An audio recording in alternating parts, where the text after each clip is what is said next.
복음 2장 1절로 12절까지 말씀입니다.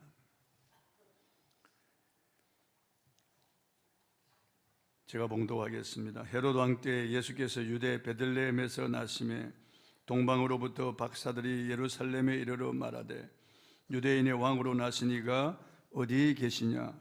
우리가 동방에서 그의 배를 보고 그에게 경배하러 왔노라 하니 헤롯 왕과 온 예루살렘이 듣고 소동한지라.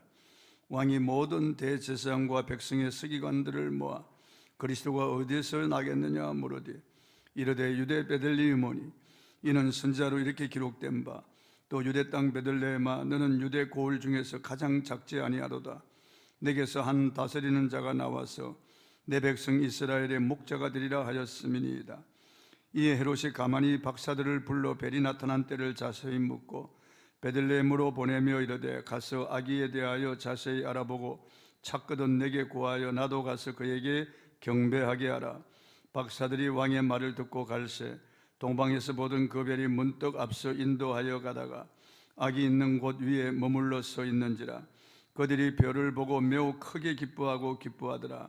집에 들어가 아기와 그의 어머니 마리아가 함께 있는 것을 보고 엎드려 아기께 경배하고 보배 합을 열어 황금과 유황과 모략을 예물로 드리니라. 그들은 꿈에 헤롯에게로 돌아가지 말라 지시하심을 받아 다른 길로 고국에 돌아가니라. 아멘. 첫 성탄 예배를 드린 사람들, 이런 제목으로 오늘 말씀을 선포하겠습니다. 미국 해군 연구소에서 쏘아올린 인공위성이 찍은 한반도의 모습의 사진을 보았습니다. 남한은 대도시들이 환하게 불빛이 밝은데 북한은 캄캄한 어두움이었습니다. 평양만 조금 불빛이 있고 나머지는 깜깜했습니다. 참으로 안타까운 일이 아닐 수가 없습니다. 전기 사정이 좋지 못해서 북한에는 전기를 사용할 수가 없는 지역이 대다수입니다. 그래서 이 성탄절에도 암흑천지예요. 전기가 들어오지 않아서 암흑천지가 된 것도 참 서글픈 일이고 안타까운 일이지만은 그들이 구주 예수 그리스도의 탄생을 알지 못하여 영적인 암흑 속에 살아가고 있다는 것이 너무나 안타까운 일입니다. 하루속히 김정은 저 독재 정권이 몰락하고 북한 동포들이 자유와 해방을 얻고 남북이 평화적으로 통일이 되어서 저 북한 땅에도 복음이 물밀듯 들어가서 다시 무너진 교회를 세우고 북한 땅에도 이 성탄의 기쁨이 충만하기를 간절히 원하는 것입니다. 이 남한 땅에는 이렇게 전기 사정이 좋아서 환하게 밝은 천지가 되었지만은 이 남한 땅에도 구주 예수 그리스도의 탄생을 알지 못하는 사람들이 얼마나 많은지 알 수 없습니다. 대다수가 그들의 마음에 예수의 탄생이 없는 겁니다. 그래서 밝은 천지에 산다고 하지만은 그들의 마음은 여전히 어둡고 그들의 삶은 흑암인 것입니다. 오늘 이 본문은 첫 성탄절을 하늘에 밝게 빛나는 한 별로부터 시작하고 있습니다. 본문에 보면은 우리 주님이 탄생하던 그날 밤, 지금부터 2000년 전 당시에도 성탄 예배를 드린 사람은 아주 소수였던 것을 볼 수가 있습니다. 메시아이신 예수께서 이 땅에 탄생하시는데 사람들은 저마다 분주하고 자기 계산에 바르고 바쁘고 권력욕, 세상 욕심에 사람이 사로잡혀서 예수 그리스도의 탄생, 죄인을 구원하기 위하여 이 땅에 오신 하나님의 아들이 사람이 되어서 이 땅에 오셨는데 성경 창세기로부터 말라기까지 계속해서 예언하고 말씀하셨는데 그걸 알지 못하고 사람들은 깊은 잠에 빠졌거나 흥청방청하거나 술 마시고 그렇게 어둠 속에 잠겨 있었던 겁니다. 유대인들은 주님의 탄생을 기뻐하고 축하해야 마땅했습니다. 특히 대제사장 서기관들, 이 바리새파 사람들은 율법을 연구하는 사람들, 율법을 가르치는 사람들이니까 그들은 예수 그리스도의 오심을 사모했어야 할 것입니다. 메시아를 대망하는데 그들은 정치적인 메시아를 기다리고 있었습니다. 자기들을 이 암흑에서, 죄와 영원한 멸망에서 구원해 줄 그런 메시아를 기다린 것이 아니었습니다. 모두 자기 이해 덕실을 따지며 정치적인 메시아를 갈구했던 겁니다. 본문 5절 6절에 보면은 그들은 메시아가 유대 땅 베들레헴에 탄생할 것을 잘도 알고 있었습니다. 알고 있었지만은 그들은 기다리지 않았고 기대하지도 않았습니다. 진작 구세주로 오시는 아기 예수의 탄생에 대해서 전혀 관심이 없었습니다. 그래서 그들은 소동한 겁니다. 헤롯 왕은 동방의 박사들이 와서 메시아가 어디서 나시겠느냐, 우리가 그의 별을 보고 그에게 경배하러 왔다고 하자 그는 짐짓 놀랐습니다. 자기의 왕권이 침해당하는 그것 위협을 느끼고 그 메시아를 죽이려고 생각했습니다. 그래서 메시아가 어디서 탄생했는지 알아보고 우리에게 알려달라, 나에게 알려달라, 나도 그에 가서 경배하겠다고 했습니다. 그러나 그것은 거짓말이었어요. 메시아에 대한 시기심으로 메시아를 죽이려고 생각했던 겁니다. 동방 박사들이 꿈에 천사의 지시를 받고 다른 길로 돌아가자 기다리도 오지 않자 군사를 보내어서 베들레헴의 2살 이하의 어린 영아들을 무참히 죽이는 이런 잔인한 학살극을 벌인 장본인이 바로 헤롯이었습니다. 성탄에 그리스도를 경배한 사람들은 유대인이 아니라 놀랍게도 이방인들이었습니다. 성경에 보면은 예수님으로부터 칭찬받은 사람들, 성령을 받고 이방의 복음의 빛을 발한 첫 관문인 그 사람도 이방인이었습니다. 예수님께서 이 백부장이 예수님께 와서 내 하인의 병을 고쳐주소서 라고 할 때 가자고 했지만 백부장이 주여 내 집에 들어오심을 감당하지 못하겠나이다. 내 위에도 상관이 있고 아래 수하가 있어서 저들이 오라 하면 오고 가라 하면 갑니다. 다만 말씀으로만 하옵소서. 그리하면 내 하인이 낫게 삼나이다 라고 할 때 예수님이 주위를 돌아보시면서 감동을 받으셨어요. 내가 이스라엘 중에서도 이만한 믿음을 만난 적이 없다고 칭찬하셨습니다. 그리고 가라 내 믿음대로 될지어다 그시로 하인의 병이 나았습니다. 예수님이 크게 칭찬한 사람이 바로 이 이방인이었습니다. 이방인. 그리고 두로와 시돈 지경에 있는 이 가나안 족속 수로보니게 여인, 이 여인은 끝까지 예수님을 붙여주며 자기 딸에게 붙은 흉악한 귀신을 쫓아달라고 강구했습니다. 예수님이 일부러 거절해도 계속 달라붙으며 예수님에게 머리를 조아리며 애걸했습니다. 예수님께서 이 여인의 믿음을 보셨어요. 오 주여 올소이다마는 개들도 주인의 상에서 떨어지는 부스러기를 먹나이다 하는 이 말을 듣고 주님께서 여자야 내 믿음이 크도다 그렇게 칭찬했습니다. 내 믿음이 너를 구원하였도다라고 할 때 그 딸에게 붙은 흉악한 귀신이 떠나간 거예요. 그리고 이 여인은 참 망구의 믿음이 큰 여인이 된 겁니다. 성경에 기록되어서 우리의 귀감이 되고 있는 이 여인, 이방인이었습니다. 그리고 사도행전 10장에 보면은 항상 기도하고 백성을 많이 구제한 이 이달리아대의 백부장 이 고넬료라고 하는 사람, 이 사람 집에 천사가 나타났고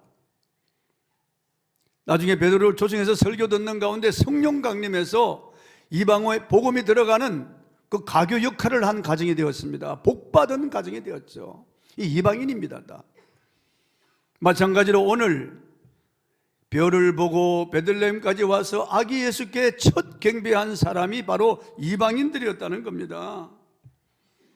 이 동방의 박사들 몇 명인지 숫자는 정확히 기록되지 않았지만 대략 3사람 정도로 추정됩니다. 왜냐하면 보배함을 열어서 예물을 드릴 때 황금, 유황, 모략의 예물을 드렸기 때문에 세 사람이 아닌가 그렇게 추정하는 것뿐입니다. 그리고 다른 문헌에 보면은 이 사람들의 이름이 기록되어 있습니다. 동방의 박사들은 그들이 믿은 대로 실천한 사람들이에요. 본문 1절과 2절을 읽어보겠습니다. 헤롯 왕 때 예수께서 유대 베들레헴에서 나심에 동방으로부터 박사들이 예루살렘에 이르러 말하되 유대인의 왕으로 나신 이가 어디 계시냐? 우리가 동방에서 그의 배를 보고 그에게 경배하러 왔노라 하니, 유대인의 왕으로 나신 이가 어디 계시냐? 우리가 동방에서 그의 배를 보고 그에게 경배하러 왔노라 하니, 지금부터 2000년 전 한 빛나는 벨의 인도를 따라서 베들레헴이라고 하는 이스라엘의 작은 고을에 도착한 사람들이 있었습니다. 아주 먼 길을 그 별을 따라서 찾아온 순례자들이었습니다. 이들은 동방에서 별을 보고 온 박사들이라고 했습니다. 성경학자들 가운데 이 동방을 바벨론으로 보는 그런 견해를 가진 학자들이 많습니다. 바벨론은 지금의 이라크입니다. 이라크는 알라를 믿고 모하메드를 숭배하는 그런 무슬림들이 주종을 이룬 나라입니다. 이슬람교를 국교로 믿는 나라죠. 그래서 거기도 교회가 아주 소수의 교회가 있는데 그 교회에 폭탄을 던져서 사람들을 살상시키고 기독교인들을 무참히 죽이고 쫓아내는 그런 나라예요. 그런데 이 고대에는 이 바벨론이, 이 이라크가 큰 그런 제국이었습니다. 바벨론이죠, 바벨론. 예수께서 탄생하시기 580년 전 유다 나라는 바벨론의 느부갓네살 왕에 의해서 멸망을 당했습니다. 바벨론의 느부갓네살 왕은 많은 유대인들, 특히 젊은 자들을 포로로 끌고 갔습니다. 그 포로 중에는 유대인 엘리트 젊은이들이 있었습니다. 그 중에 한 사람이 바로 다니엘이었습니다. 한 번은 바벨론 느부갓네살이 꿈을 꾸었습니다. 왕의 꿈을 해석할 사람은 그 나라 박사들이었는데 어느 박사도 그 꿈을 해석하지 못했습니다. 왜냐하면은 꿈의 내용을 말하고 꿈을 해석하라고 하기 때문에 그 바벨론의 박사 술객들이 그것은 신이 아니면은 알 수 없는 겁니다. 왕의 꿈에 일어난 내용을 우리가 어떻게 알겠습니까? 꿈을 알려주십시오. 그러면 해몽하겠습니다. 그러자 느부갓네살이 이것들이 전부 다 가짜들 아닌가? 내 꿈의 내용과 꿈을 해석하지 못하면 다 죽이겠다고 하는 겁니다. 모든 박사들, 술객들을 다 몰살시키겠다고 하는 말을 다니엘이 들었습니다. 그리고 하나님께 기도하고 친구들에게도 기도를 부탁하고 하나님께서 그에게 꿈의 내용과 꿈의 해몽을 알려주셨어요. 그래서 느부갓네살 왕을 찾아가서 꿈 내용을 말하니까 느부갓네살이 너무 놀라는 거죠. 그리고 그 꿈을 해석합니다. 그러자 다니엘 앞에 왕이 꿇어 엎드리는 겁니다. 절하면서 다니엘을 칭송합니다. 그리고 다니엘이 믿는 여호와 하나님이 참신이라고 하나님을 높입니다. 그리고 다니엘로 하여금 바벨론 모든 박사들과 술객들의 어른으로 삼았다고 성경은 말씀하고 있습니다. 다니엘 2장 48절을 한번 읽어보겠습니다. 왕이 이에 다니엘을 높여 귀한 선물을 많이 주며 그를 세워 바벨론 온 지방을 다스리게 하며 또 바벨론 모든 지혜자의 어른을 삼았으며, 모든 지혜자의 어른을 삼았다고 하는 것은 바벨론 나라의 박사들, 술객들을 가르치는 관리로 세웠다는 말입니다. 총리로 세웠을 뿐만 아니라 모든 박사들을 가르치는 사람으로 세웠다는 겁니다. 다니엘은 기도와 성경의 사람, 즉 선지자였습니다. 자연스럽게 성경 말씀을 박사들에게 전하여 영향을 끼쳤을 것이라고 봅니다. 그리하여 박사들이 성경을 알게 되었고 성경의 핵심인 메시아가 오심에 대망했다고 보는 견해가 있습니다. 구약의 예수의 탄생에 대한 예언 말씀이 450여에 됩니다. 그 중에 민수기 24장 17절 예언이 이렇게 되어 있습니다. 한번 읽어보겠습니다. 시작. 한 벨이 야곱에게서 나오며 한 규가 이스라엘에게서 일어나서 모압을 이쪽에서 저쪽까지 쳐서 무찌르고 또 셋의 자식들을 멸하리로다. 한 벨이 야곱에게서 나온다. 그리고 한 규는 이 다스리는 홀입니다. 그 왕이 가지고 있는 지팡이를 말하는 거죠.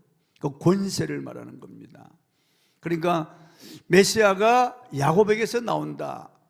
그리고 통치자인 메시아가 이스라엘에서 일어난다. 그런데 그 한 별, 메시아를 가리키는 거죠. 그런데 여기에서 이 동방의 박사들이 또 영감을 받았을 것이라고 보는 것입니다. 그래서 그 별을 기다리고 있는데 드디어 별을 관측하던 중에 그 별을 발견한 겁니다. 별이 움직이는 겁니다. 지금 인공위성이 움직이잖아요. 보면은 이 별이 움직여 나가는 것을 보았습니다. 그래서 동방의 박사들이 이 별이구나. 그들은 그 별을 발견하고 뛸 듯이 기뻐했습니다. 그리고 여행 준비를 한 다음에 그들은 낙타를 타고 아마 그 별을 따라 여행했을 것입니다. 그 사막을 건너고요, 사막을 지나서 강을 건너고, 그리고 계속해서 먼 길을 여행하는 겁니다. 약 800km, 2000이나 되는 머나먼 길을 찾았습니다. 그리고 주님을, 아기 예수를 만나서 아기 예수께 경배했습니다. 동방 박사들은 현재 우리가 가지고 있는 성경 66권을 가지지 못했습니다. 동방의 박사들은 선자들을 통해서 우리에게 전해지는 이런 자세한 하나님의 말씀을 받지를 못했습니다. 그러함에도 불구하고 기전으로 들은 그런 전언에 의해서, 그리고 이 별, 이 발람이 예언한 이 별을 따라서 먼 유대 나라까지 온 겁니다. 그때는 교통수단이 불편했고 길이 없었습니다. 마차나 짐승의 도움을 받아서 이 먼 길을 여행했습니다. 동방에서 예루살렘까지 오는 길은 너무나 먼 길이었습니다. 오랜 시간이 걸렸습니다.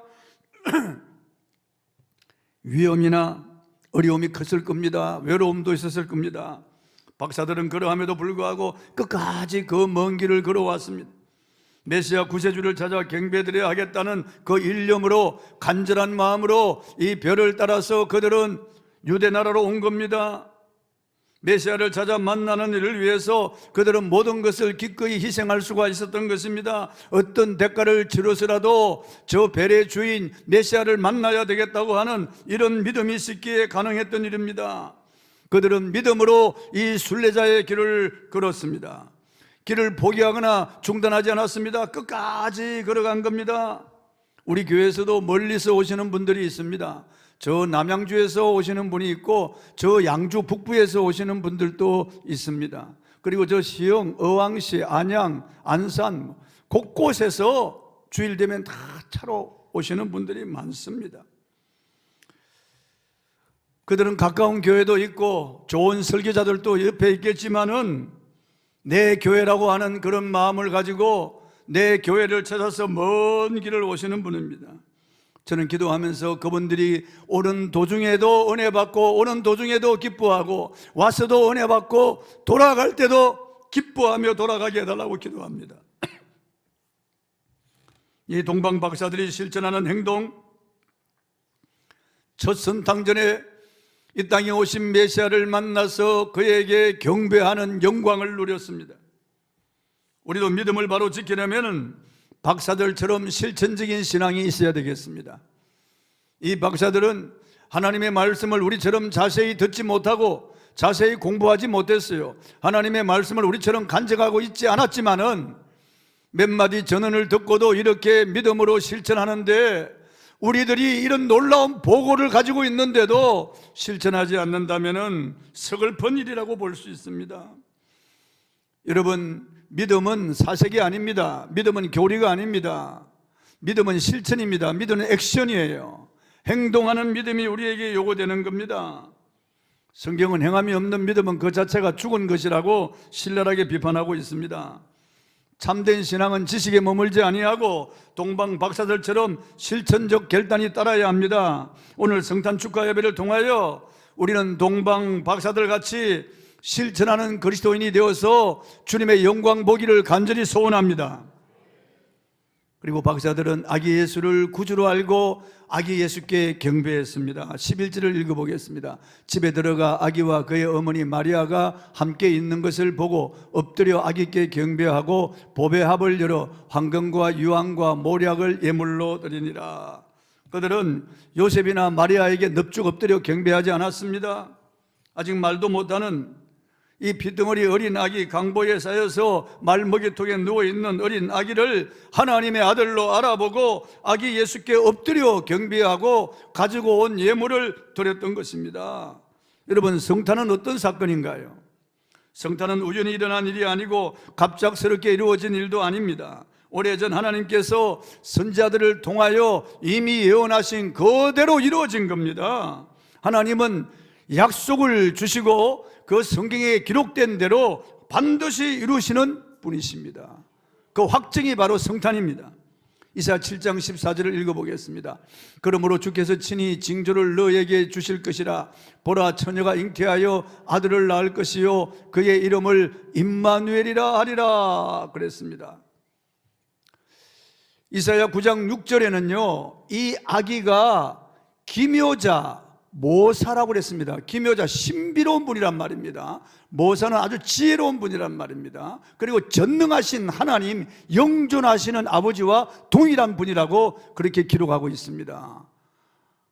이미 700년 전에 이사야를 통해서 하나님께서는 처녀의 몸에 잉태되어 올 이 아기에 대하여 예언했고, 이 아기는 임마누엘이라고 했습니다. 하나님이 사람이 되어서 우리에게 오셨다는 겁니다. 우리와 함께 하시기 위해서 오셨다는 겁니다. 그의 신분은 전능하신 하나님이라고 분명히 예언하고 있는 겁니다.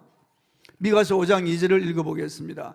베들레헴 에브라다야, 너는 유다 족속 중에 작을지라도 이스라엘을 다스릴 자가 내게서 내게로 나올 것이라. 그의 근본은 상고에 영원히 있느니라.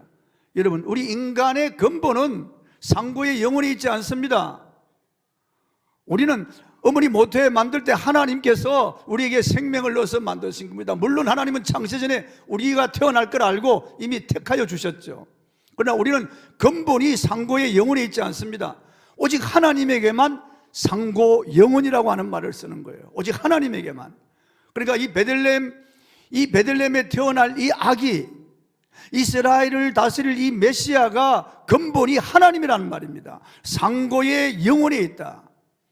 정개혁 성경에는 태초에 있다. 그래도 태초에, 그의 근본은 태초에 하나님이라 그 말이죠.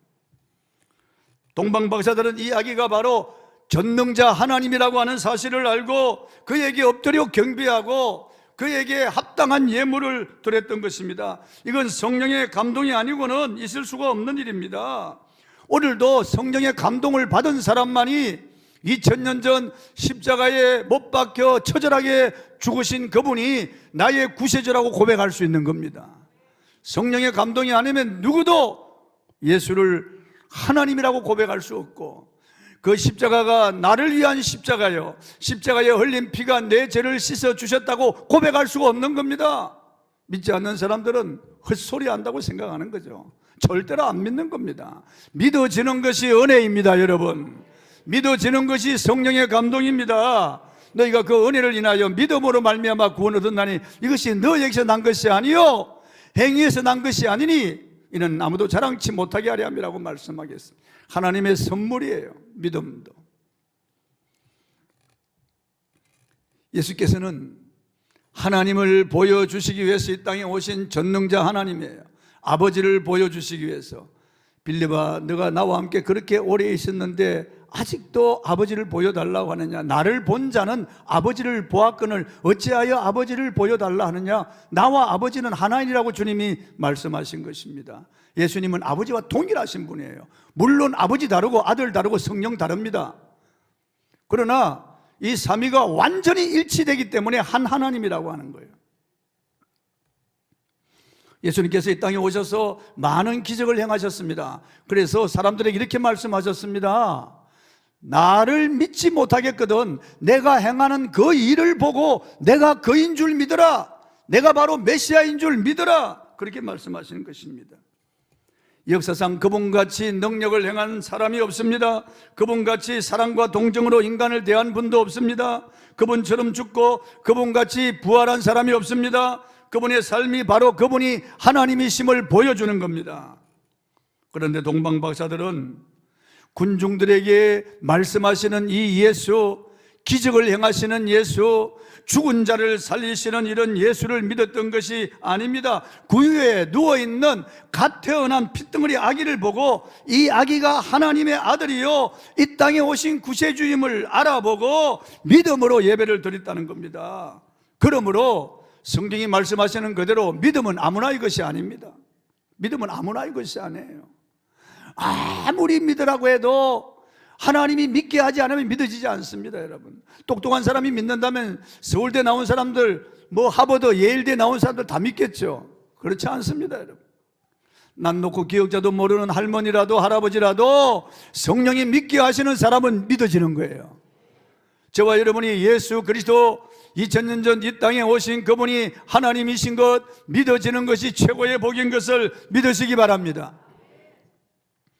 예수님이 십자가에 못 박혀 죽으실 때 이 한편의 강도, 그 한편의 강도가 너가 하나님의 아들이면 뛰어내려서 너도 구원하고 우리도 구원하여 보라고 조롱할 때 다른 한편의 강도가 이놈아 너와 나는 동일한 정죄를 받아 죽어마땅하지만 이분께서 하시는 일은 옳지 않은 일이 없다.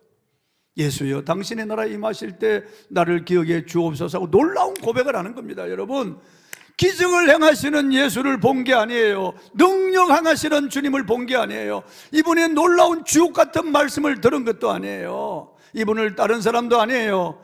처절하게 못 박혀 피 흘려 신음하며 죽어가는 이 예수를 하나님의 아들로 믿은 거예요. 무력하게 나무에 달려서 죽어가고 있는 신음하는 처절하게 고통당하는 예수를 하나님의 아들로 믿은 거예요. 이건 성령의 감동이 아니면 있을 수가 없는 일이에요. 저와 여러분 믿어지는 것이 최고의 복인 것이 믿으시기 바랍니다. 놀라운 복입니다. 여러분, 동방의 박사들은 출발할 때부터 아기 예수께 드릴 귀한 예물을 준비했습니다. 이들은 아기 예수께 드릴 황금과 모략, 유황을 준비했습니다. 그리고 예물을 드렸습니다. 처음 교회가 드린 게 아니에요. 동방의 박사들이 드린 거예요. 유대인들이 드린 것이 아닙니다. 종교 지도자들이 드린 게 아니에요. 동방의 박사들, 이방인들이 드린 거예요. 예배와 함께 예물을 드린 겁니다. 동방의 박사들은 이 아기를 안 것이에요. 메시아임을 알아본 것이에요. 영광을 돌린 거예요. 그러므로 저와 여러분 예수 그리스도가 누구인지 알아야 됩니다. 여러분, 예수님을 아는 지식으로 자라가라고 성경은 말씀하고 있습니다. 그 길이와 높이와 깊이와 넓이가 어떠함을 깨달아 알라고 말씀하고 있고, 사도 바울은 그리스도를 아는 지식이 가장 고상하다고 말씀하셨습니다. 그래서 세상에 가지고 있던 지식과 학문을 분토와 같이 버린다는 겁니다. 배설물처럼 여긴다는 겁니다. 왜냐하면 내 주 예수 그리스도를 아는 지식이 가장 고상하기 때문이라고 했습니다. 여러분, 예수 아는 것을 자랑하시기 바랍니다. 그리고 그 예수 아는 지식으로 여러분이 자라가시길 바랍니다. 계속 성경을 읽고 말씀을 들으면서 여러분의 지식이 자라가야 돼요. 그리스도의 장성한 믿음의 분량에 이르기까지 자라가야 되는 거예요. 세 번째, 동방의 박사들은 성령의 지시를 따라 순종했습니다. 12절을 읽겠습니다. 그들은 꿈의 헤롯에게로 돌아가지 말라 지시하심을 받아 다른 길로 고국에 돌아가니라. 그들은 예루살렘으로 돌아가질 않았어요. 여러분 보세요. 헤롯이 가서 아기께 경배하고 내게 알려달라고 했습니다. 유대의 왕이 그들에게 부탁한 겁니다. 나도 가서 그 아기께 경배하도록 해달라고 했어요. 그런데 그들은 그 왕의 말을 듣지 않았어요. 하나님의 지시를 따랐습니다. 예루살렘으로 가지 않았습니다. 다른 길로 해서 돌아서 고고로 간 거예요. 순종한 겁니다. 여러분, 왕에게 가면은 왕이 상금이나 무슨 예물을 그들에게 줄지도 모른다는 그런 생각이 있을지 몰라요. 그러나 그들은 왕에게로 가지 않았습니다. 그들은 하나님의 지시를 따라 다른 길로 돌아서 갔습니다. 성탄절을 맞이하여 우리가 동방 박사들에게 배워야 할 가장 중요한 것은 하나님 말씀에 순종하는 거예요. 내 생각을 버리고 내 뜻, 내 주장을 버리고 하나님 말씀에 순종하는 거예요. 처음 성탄절을 지킨 이 동방의 박사들의 모습이 너무 아름답습니다. 처음부터 끝까지 순종하는 거예요. 여러분, 신앙은 교리나 의식이 아닙니다. 순종입니다. 성경은 순종이 제사보다 낫고 하나님 말씀 듣는 것이 수양의 기름보다 낫다고 말씀하고 있는 겁니다. 하나님 우리에게 순종을 요구하시는 거예요. 순종. 예수님도 순종을 요구하셨어요. 오늘 그리스도인들 가운데 순종하지 않는 사람들이 너무나 많습니다. 알면서도 순종하지 않는 거예요, 여러분요. 주일 성수와 온전한 11조에 대해서 알면서도 순종하지 않는 겁니다. 그만큼 돈에 대한 집착이 강하다는 거죠. 아주 인색하다는 거죠. 뿌리 깊은 돈에 대한 만몬 사상 때문에 순종을 하지는 못하는 것입니다. 전도해야 된다는 걸 알면서 순종하지 못하는 겁니다. 부끄럽다는 거죠. 복음을 사장시키는 거죠. 기도해야 될 줄 알면서 사장시키고 기도하지 않는 겁니다. 순종하지 않는 겁니다. 예레미야 35장 14절에서 16절에 보면은요, 하나님께서 예레미야에게 말씀하십니다. 너 지금 레갑 자손에게로 가라고 그럽니다.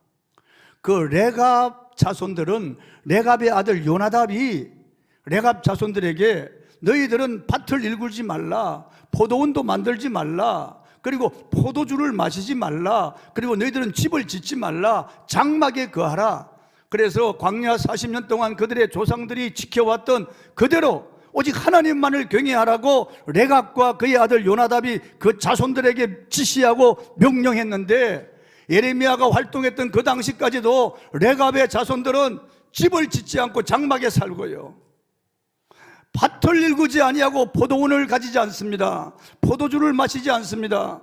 그들의 조상들이 전한 그걸 그대로 그들은 지켜 순종하는 겁니다. 그들은 한 부족을 이루어서 레갑 자손들은 그들의 조상들의 말을 끝까지 지킨다고 하나님이 말씀하시면서 이 백성들 레갑의 자손을 보고 배워야 된다고, 레갑 자손들은 그들의 조상들이 말한 것을 유전으로 지키는데 백성은 지키지 않는다는 거예요. 다 타락했다는 거예요. 레갑 자손들을 위해서. 그래서 하나님이 레갑 자손들을 주님 위에 세워서 대대로 하나님이 그들에게 복을 주시겠다고 약속하셨어요. 제가 미국 가서 아미시들이 집단으로 사는 데 가봤습니다. 그 아미시들은 이 문명을 거부합니다. 마차 타고 다니고요, 배옷을 입습니다. 텔레비전 이런 거 없습니다. 전기 사용하지 않습니다. 그들이 왜 그럴까요?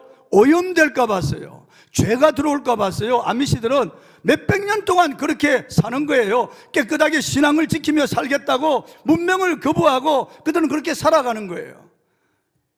그런데 우리 그리스도인들 중에서 수없이 말씀을 들으면서 읽으면서도 말씀대로 순종하지 않는 사람들이 얼마나 많은지 알 수 없습니다. 너무나 안타까운 일이에요. 여러분, 저 무슬림들 보면 하루에 5번 기도합니다. 그들은 메카를 향하여 기도하고요, 제가 중동에 가서 보니까 차를 타고 가다가도 내려가지고 기사들이 다 돗자리 깔고 그 메카를 향하여, 사우디아라비아를 향하여 무릎을 꿇고 기도하는 거죠. 저거 보고 너무 놀랐습니다. 너무 놀랐습니다. 제가 그 모스크에 가서 이맘이라고 하는 그 지도자에게 물었습니다. 새벽기도 얼마나 나오느냐고. 그 마을 주민의 70%가 새벽기도 나온다는 겁니다. 그들은 1년에 한 달을 라마단 기간으로 정하고 금식하는 겁니다. 그들의 조상들이 전하여 준 대로 그렇게 하는 겁니다. 그게 없는 신, 헛된 우상을 섬기면서 이런 가짜를 섬기는데, 죽어버린 인간을 섬기는데도 그렇게 그들은 계율을 지키는 겁니다. 15개 무슬림들이 이렇게 순종하는데 살아계신 하나님을 섬기는 우리 그리스도인들이 순종하지 않는 거예요.